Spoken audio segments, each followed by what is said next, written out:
Greetings to you, the viewer. In our last lesson, we discussed the plot of the play, The Lion and the Jewel. And today, we'll be discussing some of the themes in the play, The Lion and the Jewel. What are some of the themes can you found in the play? What are some of the central message and the central ideas in the play? We'll be looking at them one after another. If you have read the play before, you will know some of them. But if you haven't read it before, there's no problem. We'll be explaining some of the play. We'll be explaining some of the themes now. And I want you to listen carefully and also to subscribe to the channel so that you can be updated when new videos is uploaded. This channel is basically for literature. So please subscribe so that you can get more information. We'll be discussing the lesson on the characters and the characterization on display also. So when you subscribe, you will have access to new videos. You will be notified so that you can get new videos. So let's look at the first theme in the play. One of the things in the play is beauty. Beauty is one of the things that in fact causing the entire conflict in the plot, because it was as a result of the beauty of CD that Lakunle was chasing her, and also it was as a result of CD's beauty that Baroka, the Bale, the chief of Ilujile, also was after her to get married to her by all means. So beauty is one of the object of conflict in the play. CD was a very beautiful girl. Her portrait appeared in the White Man's magazine, and as a result of that, she was celebrated among her peers in the village, and also the ballet got notice of her and really wished to have her as his next wife.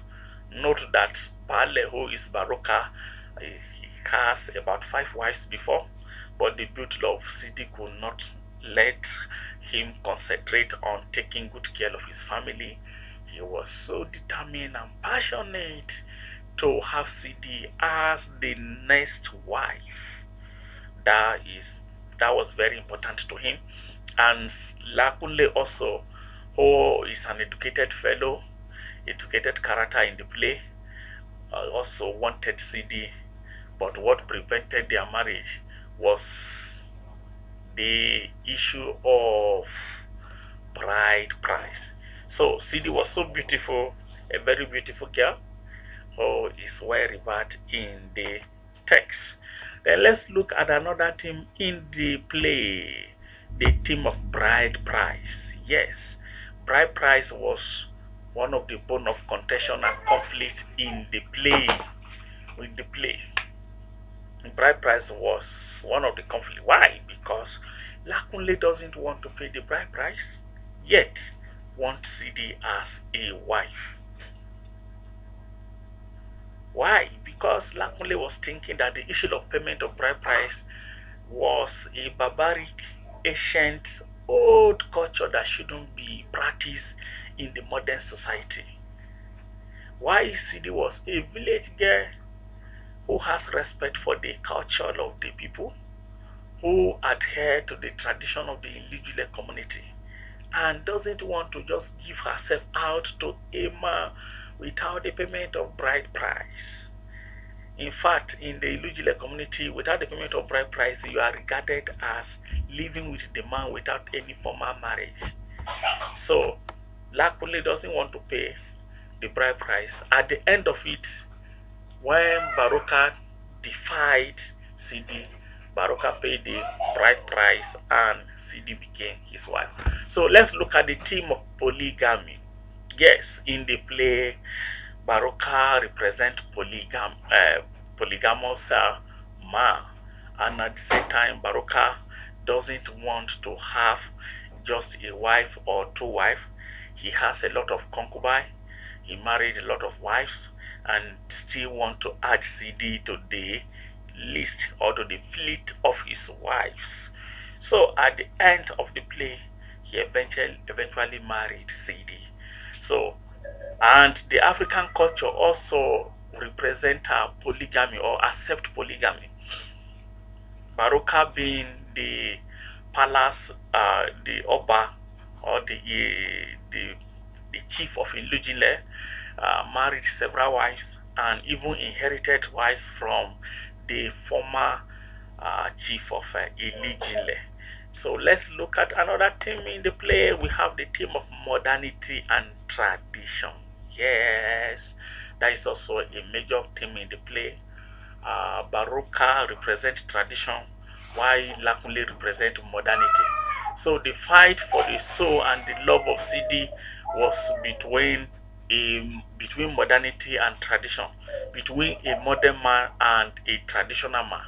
Who shall have the love of CD? Who will eventually get married to CD? And at the end of the play, you could realize that CD got married to Baroka after Baroka defied her. So modernity is also play a major role in the play, and tradition also is well represented in the play. Then yeah, let's have a look at another one, theme of corruption and bribery. Yes, Baroka is a very corrupt personality. Being the leader and the traditional custodian of the Ilujile culture, he shouldn't defy a young girl. He should have followed the tradition carefully by paying the bride price before having any sexual affair with CD. And even though Lakunle does not accept the tradition, Lakunle respected the tradition and he was not corrupt. He did not defy CDT. Baroka defied CD. And also, Baroka bribed the people from the Ministry of Public Works, who will send a surveyor to establish whether a railroad can pass through Ilujinle. So he bribed the surveyor also. So the Baroka is a very corrupted personality in the play also. So let's look at another one, the theme of responsibility. Lakunle is an irresponsible teacher. Why? Because he left the young ones learning under him to go and chase a girl. Imagine being an employee and you're working with a school or working for a school, and all of a sudden you just disappear, left the student in the class to go and chase a young girl on the street. That is very irresponsible. So Lakunle is an irresponsible person, and even Baroka is also irresponsible, because taking advantage of a young girl is also an act of irresponsibility. So both Lakunle and Baroka are irresponsible. Then another person we can say is irresponsible could be Sadiku, the first wife of Baroka. Why? Because she was so bent on seducing, on luring CD to her husband, Baroka. So it's not a good thing that a woman should just take it as a responsibility or her full-time job to be trying to seduce a young girl for her husband. That is not so good. So let's look at a theme of illiteracy. Who is also illiterate in the village? Sadiq is represent the many villagers who are illiterate. They can't read or write. So Sadiq's illiterate is manifested when Lakule rebuked her when she supports this idea of going to Baroka's palace to mock his loss of manhood. So Sadiku is also illiteracy. And even Baroka know that Baroka is also not educated. So almost everyone in the village except Lakunle is educated. Even CD, according to the play, do not go to school. So I have a self-assessment assignment for you. Compare and contrast the character of Lakunle and the Baroka. Yes, we have not discussed the character in this video, but you can do this or check other videos in the channel so that you can get the explanation of the characters in the play. Yes, I also have a video on the characters and characterization of in the play. So you can subscribe to the channel so that you get more videos, get more lessons on literary texts and literature generally. Thank you.